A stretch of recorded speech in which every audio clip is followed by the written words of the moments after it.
Hey guys, how's it going? And welcome to another week of Force of Will news.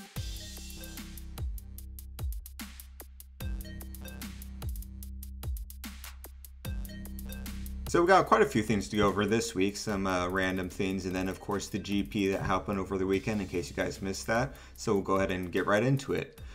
Two things that are sort of not really news, but more so the lack of news, which is one, there have been no VIP rewards, at least from that I've seen in the US, for people who aren't in the top 500 yet. I was hoping those would start rolling out at the beginning of this week, and it's been a couple days and still haven't seen anything, so that's a little bit disheartening.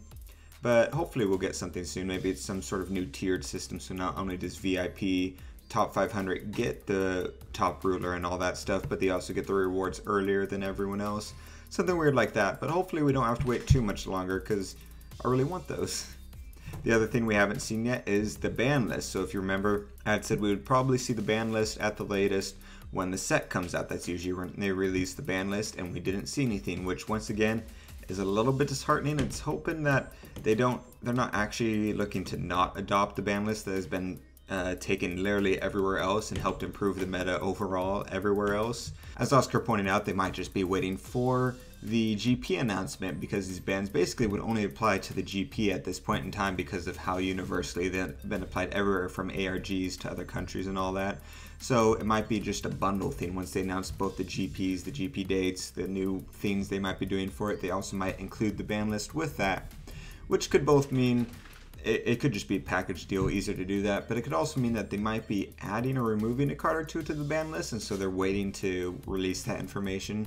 I don't know, but hopefully we get something like that with the GP announcement. Otherwise, I'll be kind of bummed out. Another thing that happened that sort of blew up pretty quickly, if you guys missed it, if you're in any of the Facebook groups, you probably didn't miss it, but we had a ban issued. Now, this wasn't a ban on cards, it was a ban on a player. So if you're in the Facebook groups, especially in the Force of Will After Dark, they would have noticed that there was both a person and as well as some alt accounts that were doing some questionable things in that group. Just a lot of racist, sexist, homophobic things that are very out there, and for no other reason than just to rile people up. And it was getting pretty severe, and it bled over to he had done a deal with Barcadia Gaming where he was buying some cards from him, and after the cards had shipped out, he basically threatened him, saying that once the cards were received, that he would just say he hadn't received them to PayPal in order to get refunded money from PayPal, as well as receive the cards and different things like that. And so they issued the lifetime ban to this player, Tom VZ. He's a player who's been to Worlds several times, if I remember correctly. And yeah, it was definitely I'm very glad that Force of Will acted so quickly. I didn't expect that. So it was really nice to see them react so quickly. So he's joined the lifetime bans, which is really just him and the pedo guy right now. Anton is technically an indefinite ban, which could turn into a lifetime ban technically if they never unban him, but it's in a different tier than him. So Tom is a lifetime ban, which means he just can't ever play the game again. It was just nice to see Force of Will act so quickly for some pretty crazy stuff that was going on there. If you want to know our thoughts on those Facebook groups and all that, you can listen to our podcast we did with Jay Riller, where we go into some detail, not necessarily about Tom's situation, but some other stuff that goes on there. And so lastly is the GP that happened in Venice. So this was pretty interesting. It had a very huge turnout. There was a total of 202 players that attended it, which is pretty awesome. That would have been really nice to be there for that.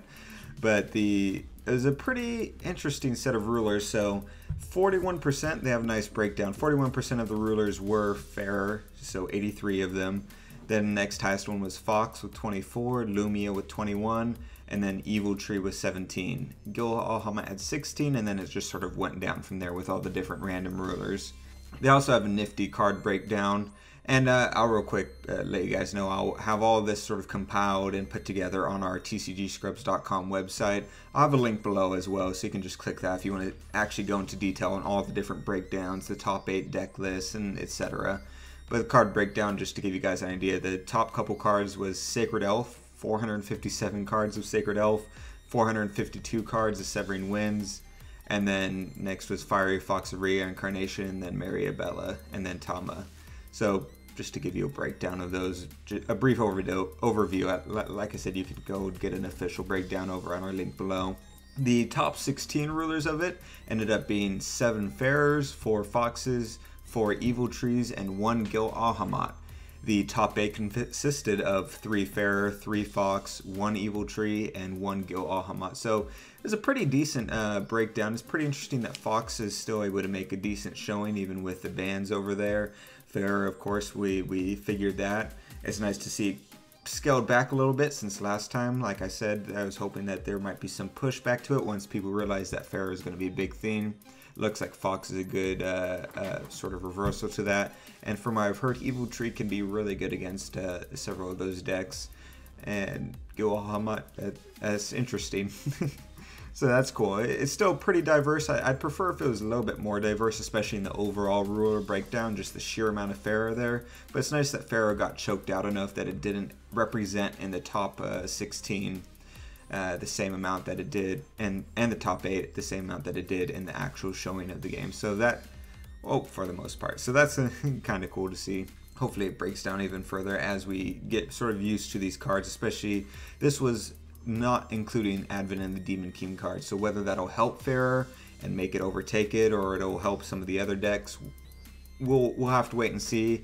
I feel like it probably is going to help Farer a lot, so hopefully not too much, but we'll see. Apparently there was a little bit of controversy in the top 4. There was a word of someone getting rule sharked, I think, in the top 4, and that sort of cost them a spot or something like that.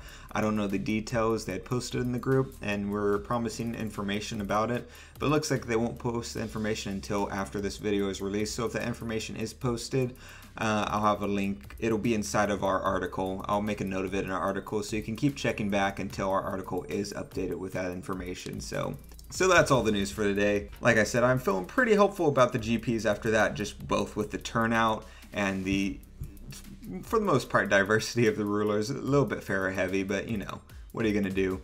And yeah, hopefully we'll get news about the rewards and the ban list and different things like that going forward. But cool.